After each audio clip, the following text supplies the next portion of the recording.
Today's guest on The Arthropologist is Daniel Thurber with Bookworm History. Hey, Daniel, how are you doing? Hi, I'm doing well. It's good to see you. Thank you for You having me. too. Yes. Oh, this is great. I will tell you that we've watched 4 of your videos today. Oh, wow. Yeah. I think, I've told you over a phone conversation we've had before that, my wife and I, when we're eating breakfast, lunch, and supper, we will actually watch YouTube videos, and we've watched really all of yours and just thoroughly enjoyed them. And so I've been going back and watching a few more. So to get started, just tell everybody a little bit about yourself and tell us about your YouTube channel and what it's all about. Sure. Well, by day, I suppose you could say, I'm employed as I'm an airline captain for a major domestic airline. But by night, I guess my side hustle, I am a historical researcher, writer, filmmaker, for my own YouTube channel, my own website, which I call Bookworm History. I've been doing that I want to say I made my first video, I think, back in 2013.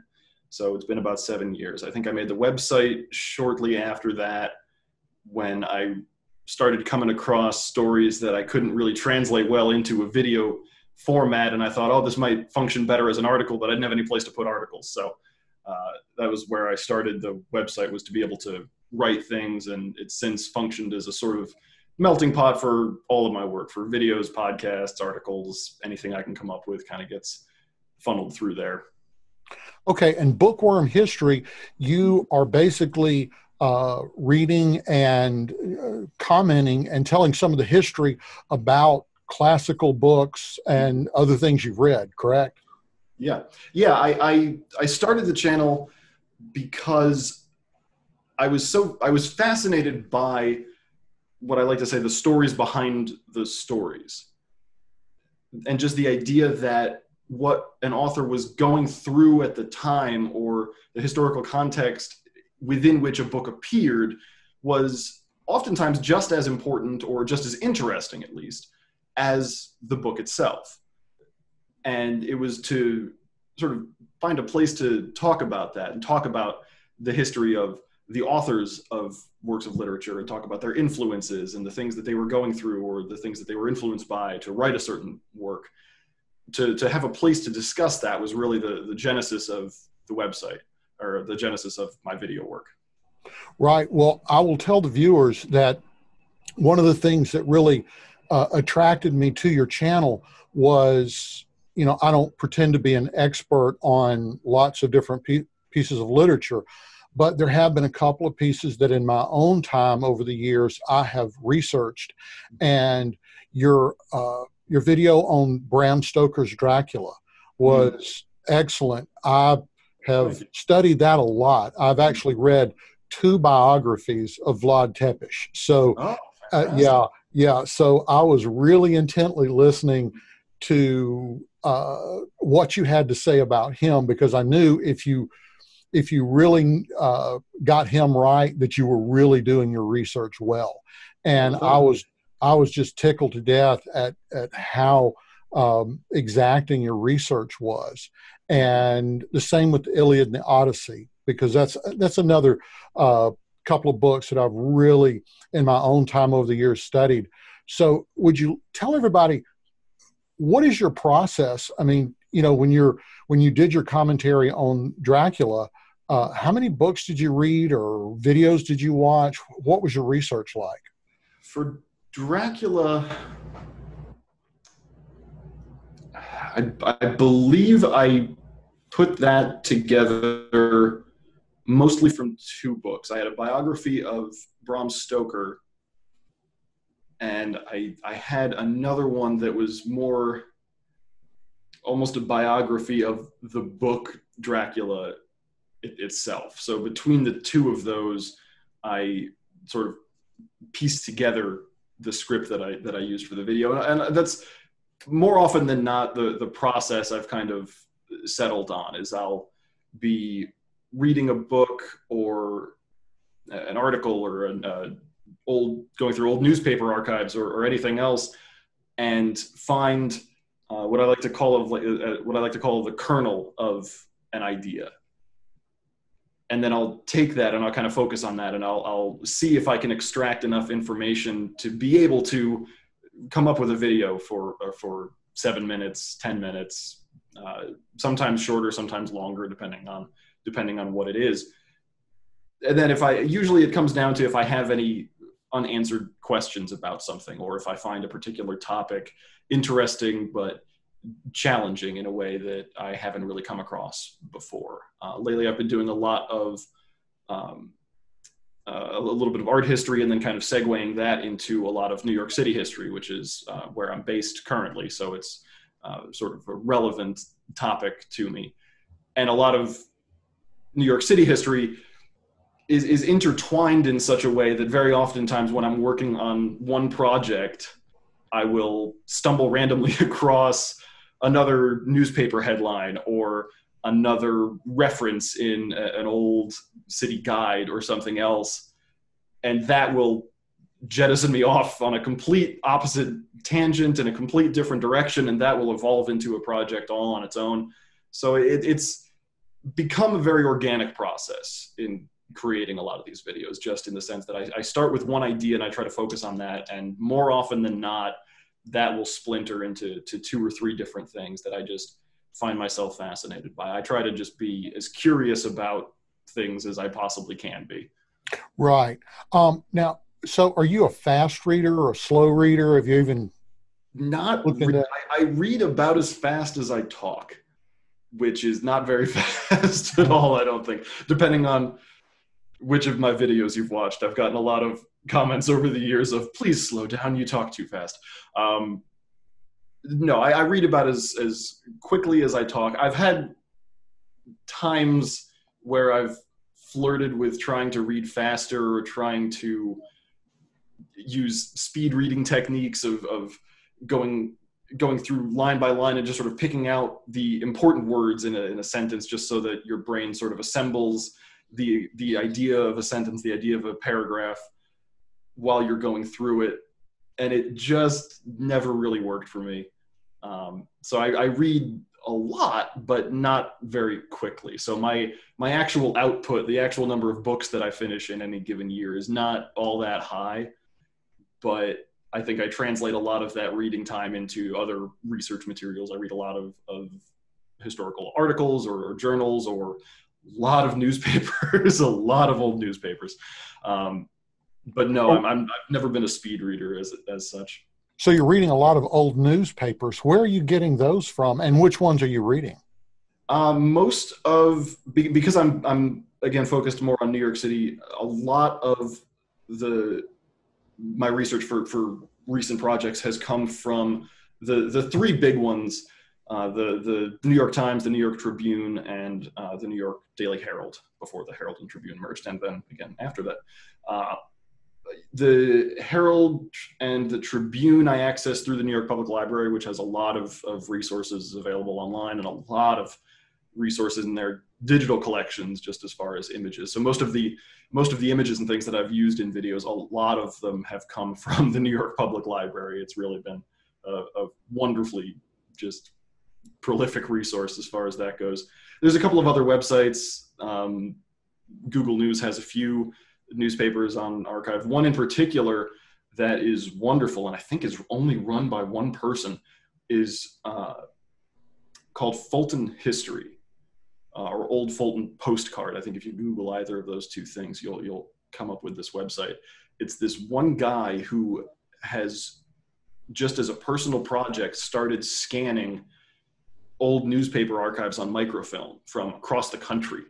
And he started in Fulton County, New York, which is what the Fulton History name of the site is from. But research institutions, libraries will send him all of their microfilm for all of these old local newspapers, some of them in big cities, some of them in small towns, and he'll scan it all and he'll put it up on the site 100% for free.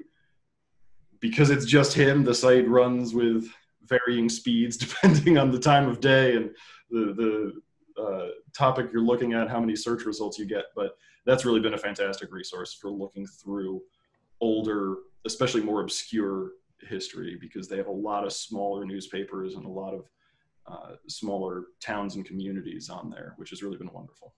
Well, that's fantastic. Okay, now from listening to all of your videos, watching all your videos, you seem to focus on Western classics. So it'd be like the Illiad, the Odyssey, Frankenstein, Kubla Khan. I can't think of everything, but okay. So in your estimation, can you tell me, what do you think makes a classic? Not that it's just recognized by certain individuals, but that it's something that seems to connect with generation after generation. What is it that makes one book a classic and another that fades out?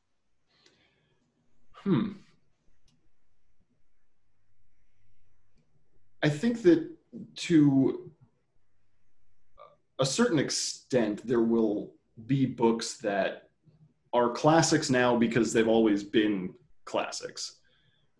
But at the same time, to attain that status, I think what really makes something classic, whether it's a work of literature or music or a movie or a painting or sculpture, anything like that, is that it has the ability to create some kind of an emotional connection in the person reading it, viewing it, listening to it, taking it in.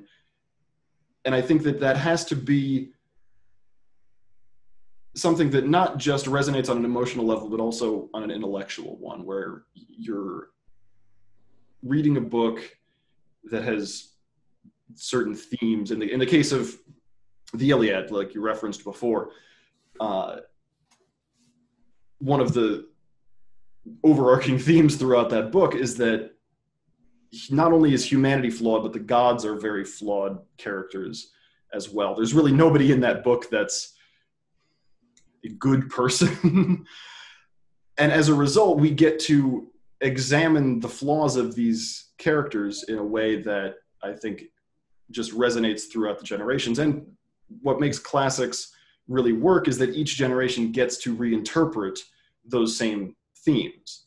The works of Shakespeare, I think, are universal, not because of the language that it was written in at the time, or the fact that he was taking stories that had already been in large part around for a while, but the fact that he told them in such a way as to allow the audience to connect to the characters and also to reinterpret them throughout the generations. Each generation has their own version of Macbeth. Each generation has their own version of Hamlet. Each generation has their own version of Romeo and Juliet, and can try to examine their own faults and their own flaws and their own truths through those stories as the generations pass. I think that is a large part of what makes works timeless. Okay. Yeah. All right. Well, going in, then along in that same vein, since we're talking about timeless books, I'm looking here, I'll look over at my notes. Sure.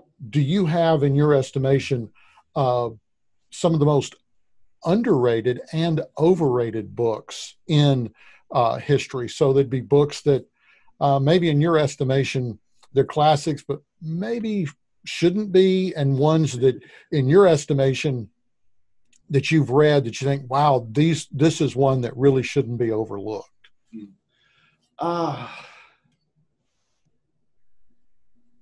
It's tricky because I'll preface this by saying I don't ever want to make it seem as though if I say a book and someone watching this says, "Oh, I love that book," that's, how dare you say that that's not a classic, or that that's overrated, or that shouldn't be read.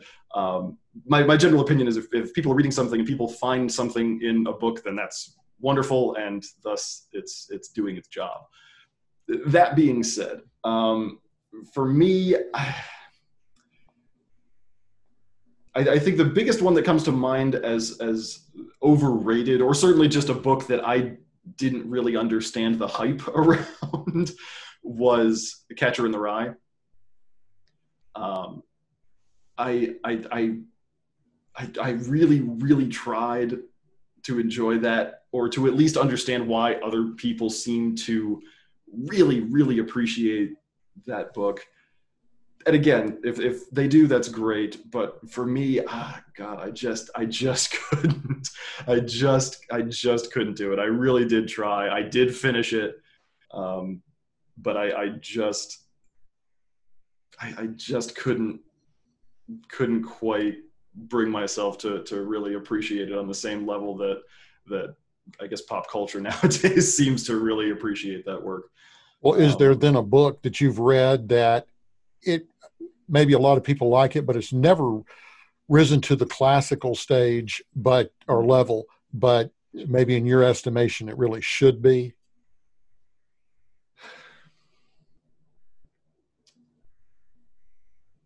I would say one of my favorites that I probably read once a year, give or take. I certainly, of the few books that I do reread, this would definitely be one of them, would be The Long Goodbye.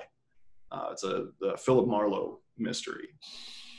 But as opposed to the other Marlowe mysteries, like The Big Sleep, which are very film noir, very pulpy film noir, The Long Goodbye. Yeah, boy, we had a bad connection there for a second. All right, you were talking about The Long Goodbye, so if you could start back on that again. Yeah, one of the things that I love about it, and I love the book itself very much. It's hauntingly beautiful and hauntingly sad. And there's something about it that just really resonates with me. But it was written, Raymond Chandler, at the time that he was writing it, was there are two characters throughout The Long Goodbye that are sort of different versions of Chandler. There's obviously it's told in the first person perspective. So you have Philip Marlowe, who's telling the story, and Chandler's voice comes through a lot in the sort of hopelessness, I guess, that Marlowe seems to convey, just in the sense that he does his job, he feels like he does it well, but nothing ever really changes for him, and the world moves on regardless of whether he gets involved in greater machinations or anything, and he almost feels drawn into this larger plot almost against his will.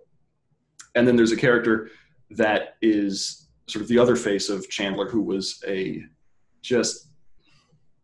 he's written as a pathetic drunk, and who befriends Chandler, and you kind of see the interplay between these two characters, and you can almost hear, he befriends Marlowe, and you can almost hear Chandler kind of talking to himself when they're together in a scene. But at the time, Chandler was very much an alcoholic. His wife was incredibly ill and then passed away, all while he was writing this, while also dealing with the fame that had come along from his other very well-received noir, hard-boiled mysteries.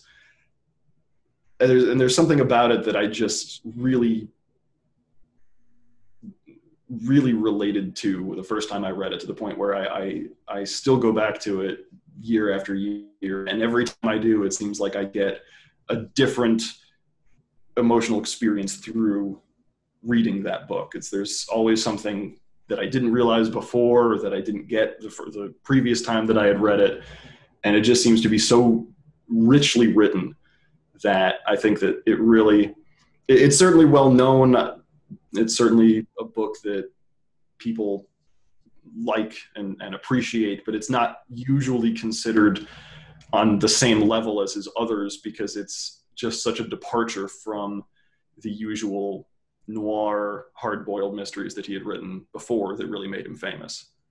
Yeah, well, you have not done a video on that particular book, and no, at least I've considered it. Yeah, I've Yeah. considered it, but yeah, it's a book that for me is very hard to put into words exactly what the impact that it has on me is. So it's one that I've considered trying to do an episode on, but I've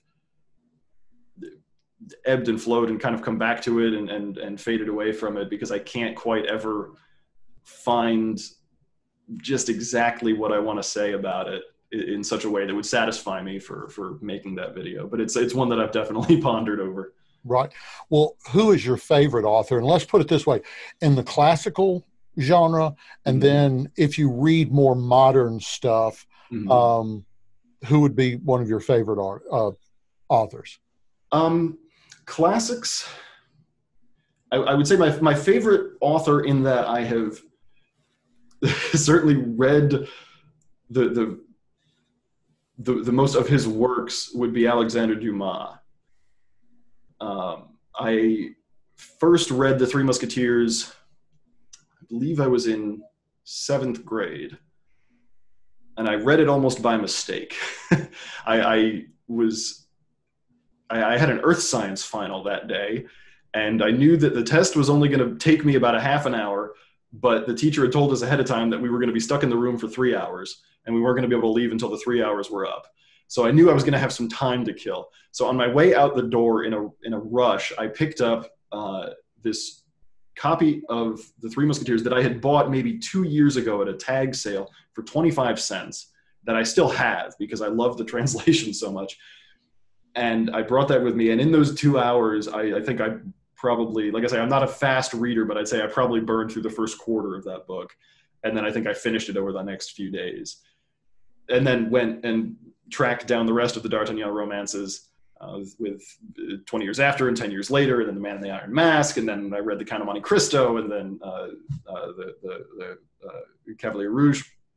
So I think that for authors, I would say Dumas probably my favorite. I think the way that he tells stories is just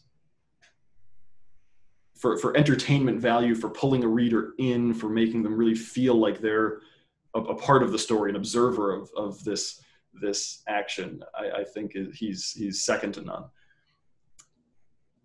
Favorite book, I think, would have to be Don Quixote by Cervantes, but that's the only thing I've actually read by Cervantes is Don Quixote. So I don't know that I could really claim him as my favorite author, seeing as I've only read the one work. But for favorite book, I think Don Quixote and any day of the week. As far as modern authors, it's tricky because I don't read too much in the way of literature published, I think, after about 1900, maybe 1920.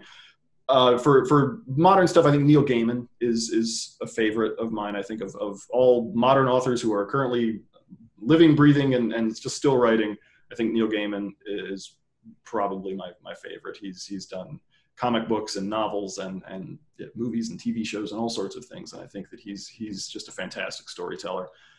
For someone a little bit older, no relation despite the last name, but the writings of James Thurber have always been favorites of mine. And he's certainly more contemporary than some of the classic literature that I've read before.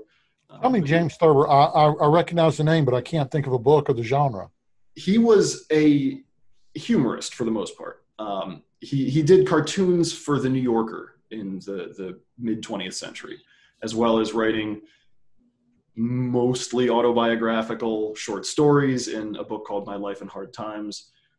He wrote plays, fables for our time, where he sort of reinterpreted some of Aesop's fables, or just outright wrote his own with very unusual morals at the end of them.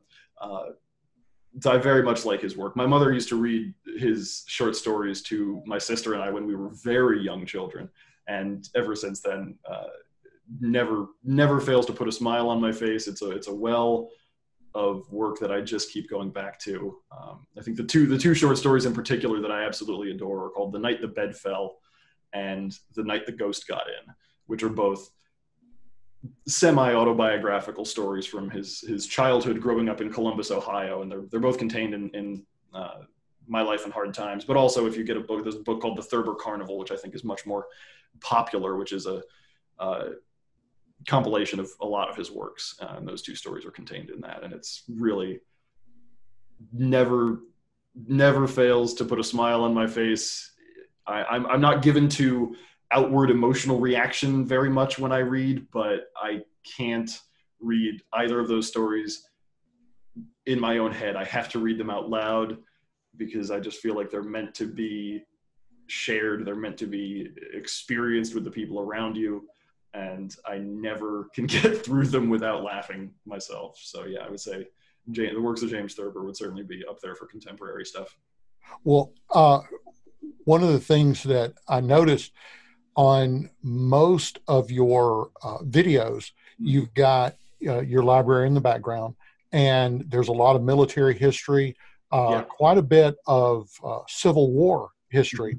And so I was wondering about the different genres that you read, and within the realm of military history, is the Civil War an era that you're particularly fascinated with, or does it just so happen that that's where you're shooting?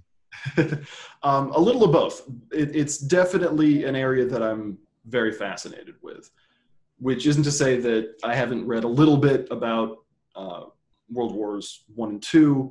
My wife reads a lot of World War II history. I've certainly read a bit about the American Revolution and French and Indian War as well. But yeah, for some reason, the Civil War just happens to be more of a fascinating topic for me to read about. And I think that it also, in a large part, comes down to that I really feel connected to history that I can experience myself in some way, shape, or form. And in the case of the Civil War, being able to go to battlefields or historic sites or see monuments, and you can really try to put yourself into those conflicts and those battles, or those in the case of monuments, ceremonies, and trying to figure out why those exist. So yeah, I think when I first became fascinated by it when I was in grade school. I remember I had a history teacher, I think in 8th grade, that showed the film Gettysburg to us, which was a fantastic movie, and I'm sure that probably helped. But I was absolutely fascinated by the movie, and then found out that it was based on a book, which is The Killer Angels by Michael Shara, which was also fascinating, which was, I think, technically historical fiction, but he was a relentless researcher. So there's a lot in there that is true to event. If he's embellished a few of the conversations that people had, the events and the way that they took place are accurate. And then my interest kind of festered for a few years. And as of 2009, I was living out in Missouri. And with time on my hands, I started to put together driving tours of the Mississippi Valley, basically. And I went to any battlefield or historic site. And most of the most historic sites seem to come back to that time period, if not be outright. Battlefields certainly had something to do with that time period between about the 1850s and the 1870s or 1880s. And it's, like I say, fascinating to be able to read something and then actually go and see that place or be in that spot. I think I read a biography of Lincoln by David Herbert Donald, which was fantastic. And I read that ahead of a trip to Springfield, Illinois. And then I got to stand in Lincoln's home because it's part of the national park system, so it's open to tourists. And to see those old grainy black and white photographs and see Lincoln standing out front of this same house, which is still there, and the whole area for about 2 or 3 blocks around it is still more or less preserved to that time period. So to be able to sort of step back into that is really fascinating. Do you have an author? Sounds like you've read a number of books about the Civil War period. Do you have a particular author that you're more drawn to than others? I read a lot of Lincoln history, and for Lincoln works, a historian named Harold Holzer is really considered to be the big name in Lincoln scholarship. So I've read a number of his works. I've actually he's also based in New York City by coincidence. So I've heard him speak on one occasion too, or I'm sorry, 2 occasions. And he's fantastic. So some of his works have been really good. David Herbert Donald, like I said, wrote a really good biography of Lincoln that I very much enjoyed. As far as writers of the time period, Grant's memoirs are fantastic, which also have another fascinating story behind them, which is another one that I keep sort of coming back to trying to make an episode about, and I just haven't gotten around to polishing that one off yet. There was by the end of the war, a major general from Maine named Joshua Lawrence Chamberlain, who was a professor at Bowdoin when the war broke out, and he obtained a 2-year leave from the university to go to Europe to study languages, and instead went and enlisted. And his writings of the war and his experiences and the works that he produced later, most notably a book called The Passing of the Armies, are just fantastic. He's written several shorter essays and things as well, but The Passing of the Armies was really... And that was a great book that you did a video on. Yes, that one I did do, yeah. Yeah, I thoroughly enjoyed that. It was really, really good. Yeah, that was a book that, again, I'm not really prone to outward emotional responses when I read. I sort of internalize the things that the book is trying to impart. But getting to the end of The Passing of the Armies, Chamberlain was in charge of the Union force that was formally accepting the surrender of Lee's army. And as Lee's army approached in their sort of final procession and laying down of arms, Chamberlain ordered a salute for the Union troops to salute the Confederate forces, which he was not ordered to do. He wasn't told not to either, but he was just supposed to stand there and basically have everyone observe this happen, and then everybody goes home, and instead chose this sort of gesture of honor to these opposing combatants. And the way that he described it, and the way that he describes his thought process and kind of what he was thinking going through that at the end of this book was really, after reading his account of these horrific battles leading up to that moment, was really, really emotional. That was just really the way that he writes is wonderful. Do you listen to many books on tape? I've listened to a few. Yeah, I think that it's a lot of fun, especially if you know, in my case, I have about a New York City traffic, maybe a 35 minute to an hour long commute to work every day. So yeah, I think that audiobooks can be a way to get books and literature across in a way that might not be accessible to people under normal circumstances. And some people just don't like to sit down with a 1,000-page book and try and plow through that, but they can, put headphones on while they're, working in the yard, or they can put it on while they're in the car or something like that. And they can still have those stories imparted to them.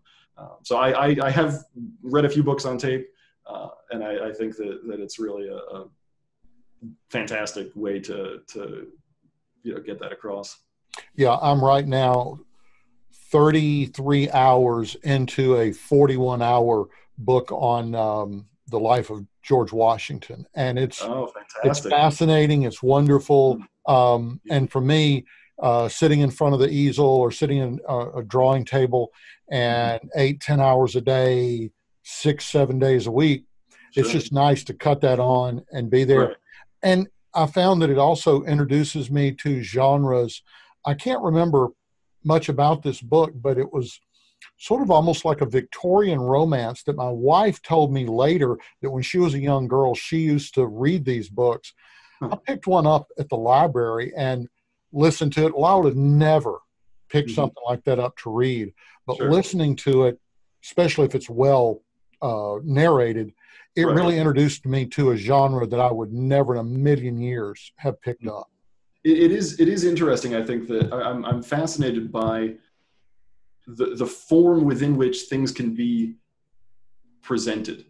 Because I've certainly bought books that I knew nothing about, but because it was an older book, or I liked the binding, or it had marbled paper in it, or whatever, I adore nothing in the world so much as a good secondhand bookshop. So I've certainly been in secondhand bookshops, and I've found a book and I thought, I'm going to get this. I don't know why, I don't know what it's about, but it's a beautiful book and I'm going to get it. It's just the form within which that information is presented. And I think audiobooks are the same principle, but a very different example of that, where if you have someone reading an audiobook and they're just kind of going through the motions and they're not really just going and reading the script or whatever, it takes you out of it. But like you say, if you have somebody that's presenting that really well, or it's being presented almost as an audio drama where you could have different actors doing different characters, or just an author that's really interested in his work, really excited about reading this book, really excited about making this audiobook and presenting this information. It's really interesting how much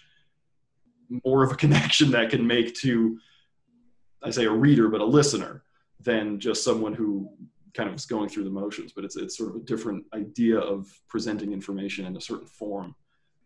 If you can answer this one, is there a most misunderstood book in classical literature, or are there books that are really kind of misunderstood by the general public, that they really think it's about one thing when it's another, or we in modern times really reinterpret it completely differently than they did back when it was first done? Sure. I think one of my, I think what I would have to say, I'm sure there are many that just over time the interpretation of has changed as generational values have changed, or so forth. But I think one of my pet peeves, and there's actually a lawsuit going on about this right now, is the idea that Sherlock Holmes is this icy, rude, just terrible, awful human being, but because he's so smart, none of that matters. And I think that the reason that interpretation is so popular is because over the past 100 years or so of movies being made about Sherlock Holmes and TV shows being made about Sherlock Holmes, the character in the public consciousness has certainly gone that way. And it's gotten to the point where we've arrived at the character as this human being that's almost incapable of functioning in normal society, but can observe it and piece these bits of cases together in such a way that, well, he's horrible, but he's right, so it's okay. That's not really the character that was written. That's not what Doyle put forth.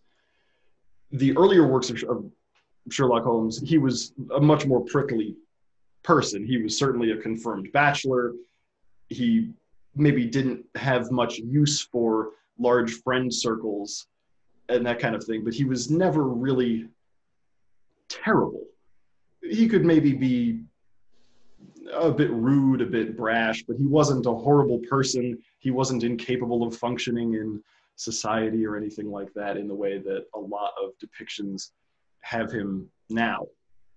And then actually through the later works, Doyle softened his character quite a bit, to the point where in some of the later works, he's actually very concerned over Watson's well-being after the bad things happen, and Holmes runs to his aid and, "Are you all right? Are you okay?" Whereas in earlier works, he might have just sort of brushed that off a little bit more.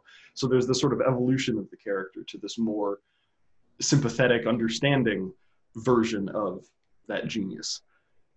And that kind of annoys me a little bit every time I see a new trailer for a new Sherlock Holmes TV show or a new Sherlock Holmes movie. On the one hand, I'm glad that it exists. I'm glad that people continue to like the character, because it means that more people will continue to read the stories, and that's great because they're wonderful stories. But I think that people go to the stories looking for that character because they find that entertaining. which maybe it is for popular media, but it's just not accurate. It's been reinterpreted and reevaluated and changed and adjusted over 100 years of the mass popular media, to the point where the versions that come out nowadays that are very popular are so far removed from the original canon that it's kind of frustrating to watch sometimes. Well, now I'm interested. You said that there was actually a lawsuit going on. So just tell me about that. What's going on? I don't have all the facts. I'm not a lawyer, so I don't pretend to know all the legalese. But as I understand it, Sherlock Holmes is a character in the public domain to a point. So public domain works, at the moment, 1923 is kind of the date at which mostly anything published or held up to the general public before that is in the public domain and can be freely used, and movie studios and TV studios can reproduce. Anything published after that date is still able to be copywritten. People are still able to hold the copyrights to. And Doyle's estate holds the copyright to Sherlock Holmes stories published after that date, whereas the ones before that date are in the public domain, which is why you see a lot of Sherlock Holmes properties being made, is because mostly it's in the public domain. Those stories that were published after that date are the ones that have Holmes as a softer, more sympathetic character. And there's I believe I don't know if it's a Netflix movie or if it's just a big studio movie coming out that sort of takes liberty with the original canon. I think it's actually about Holmes's little sister. I haven't seen the trailer. I'm not sure. I've only read about the lawsuit. But the depiction of Holmes in that is as a very warm, sympathetic character. So Doyle's estate is claiming that they're owed royalties because that version of Holmes is still within the Doyle estate's copyright, whereas the studio is obviously claiming that no, Sherlock Holmes is public domain, but because there's this split in the works and in the publication works, the publication dates, there's this discrepancy in how the character is portrayed and who exactly owns that version of the character. So I don't know exactly how that's going to come out. I don't know what the end result of that lawsuit will be. For all I know, it might have been settled already, but it certainly was one that I found interesting, that there's copyrights able to be held on temperament. That is really fascinating, because I've never heard that before. A curious case. I'm going to look up after we're done with this and just see if there's been any more updates on that, because I forgot about it until now. Well, a couple of things I want to ask you about your channel. Sure. Is, now you said you started it in 2013 and it was really more of a blog. Is that correct? I started it as a YouTube only channel. So the YouTube channel came first. Like I say, I really didn't find the type of history videos that I wanted to watch on YouTube or anything. And maybe they were out there and I just wasn't very good at finding them. I'm not a very tech savvy person as it goes. So I figured, well, if I can't find the things that I would want to watch, maybe I can make them. So that's what I started doing. And I think that was 2013. I think the website was either late 2014 or early 2015. I started to come across stories just in my reading, in research for other projects. Like I say, everything is kind of connected. So a lot of times ideas for projects will come from other things that I'm working on. And I started to come up with stories that I very much wanted to tell, but wouldn't really make an interesting video. It would just be me talking to the camera, or me reading a script that I had written to the camera, rather than being able to show any kind of images or really interact with the viewer at all. So I thought, well, if I only had a place to write these things, that would be better. So that was where the website itself started, was just sort of a desire to be able to have a place where I could write. And then since then, I've written quite a few articles, some of which I'm very proud of. And so now everything kind of gets run through the website. The videos are still the primary thing that I work on, but because I have the website, I no longer feel limited. If I come across something that, I think this would make a good podcast, I'll see if I can work on that. We actually have one in the works right now. And again, that's going to get run through the website as well. So it's become more of an umbrella and has been very freeing in terms of the type of content I can come up with. Well, then along that lines, what direction do you see your channel going in the next few years? Like I say, I've been doing a lot of New York City history lately, a lot of more obscure, just smaller tales and stories and things like that, which has been a lot of fun. And a lot of it is sort of run and gun documentary style, which I've been kind of playing around with. I just sort of grab my camera and a microphone, and I, with research in hand, will just go out into the city and try and track down any remnants of the things I'm talking about, or find the areas that certain things took place in, and intersperse that with voiceover and things like that, which has been a lot of fun. Like I said, we've got a podcast we're working on right now. We've got 2 episodes recorded that are currently in the editing bay, and we are in various stages of production with another 5 after that. So I'm excited for that to come out hopefully soon. My big thing, I have a very busy notes app on my phone that I keep all of my ideas kind of organized in, and that gets very full. So I've got a lot of videos, a lot of stories that I want to tell, a lot of videos that I want to make. I've been working on, for the last 5 or 6 years or so, making a full-length documentary that would, at this point, I was thinking, originally it would be about a half hour. At this point, it's probably going to be closer to an hour. And I'm just about to the point where I'm ready to really start filming that and really start putting that together, which is really exciting. I'm really happy to see that come to fruition. Well, that's really neat. I told you, my wife and I, we'd watched 4 of your videos today, and two of them were the playograph with the baseball, and then the Met and the pile of bricks. Or the pile of blocks that's on top of the Met. Yep. And I found both of those really fascinating. Now, to be perfectly honest, sports only appeals to me from a historical or a personal level, so I don't mind a biography or something, but as far as sports themselves, I'm not that big a fan.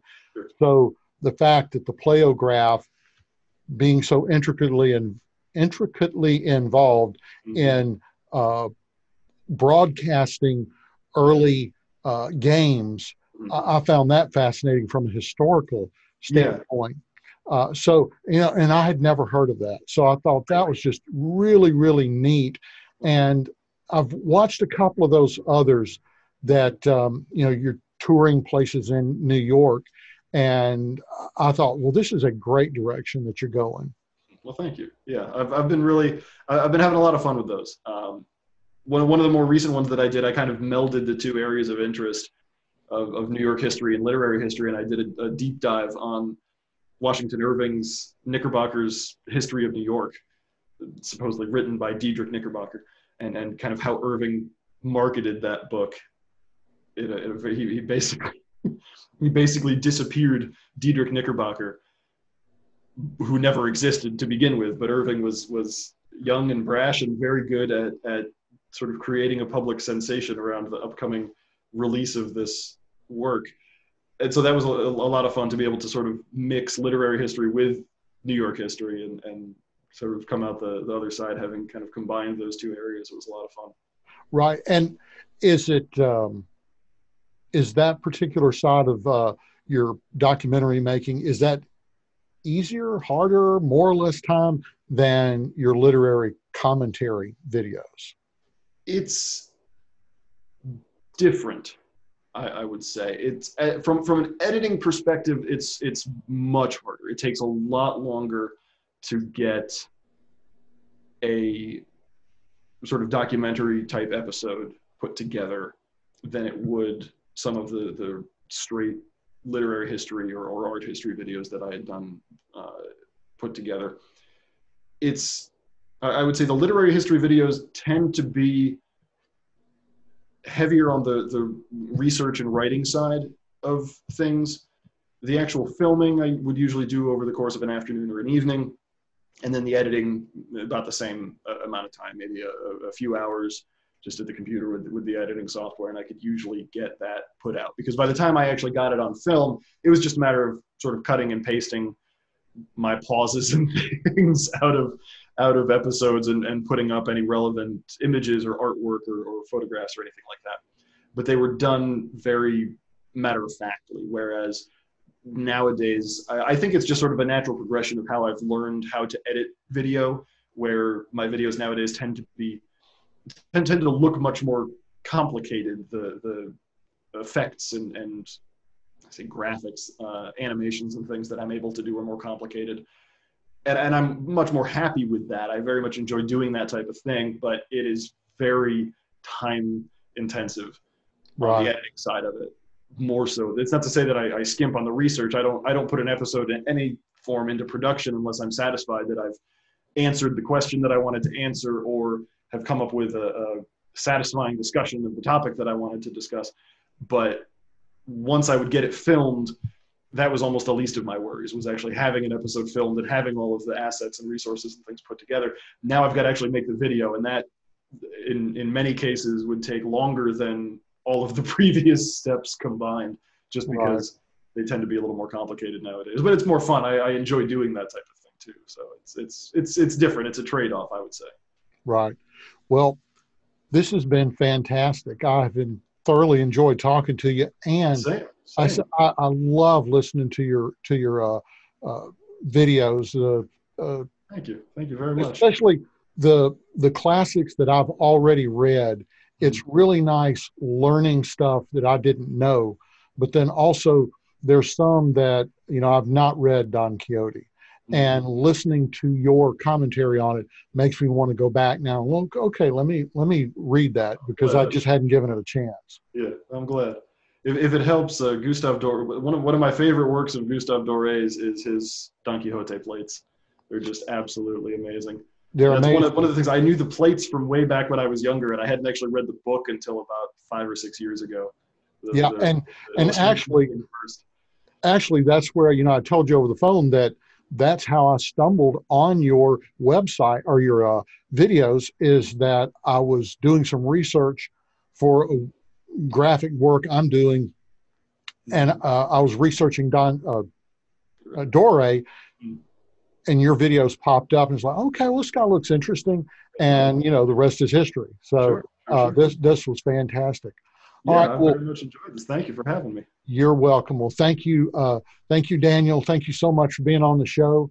And I'm Bill Wilson, and I'm the Arthropologist. If you've enjoyed this episode of The Arthropologist, please hit the like button. And if you'd like to see more episodes like this, think about subscribing. I'm Bill Wilson, and I'm the Arthropologist.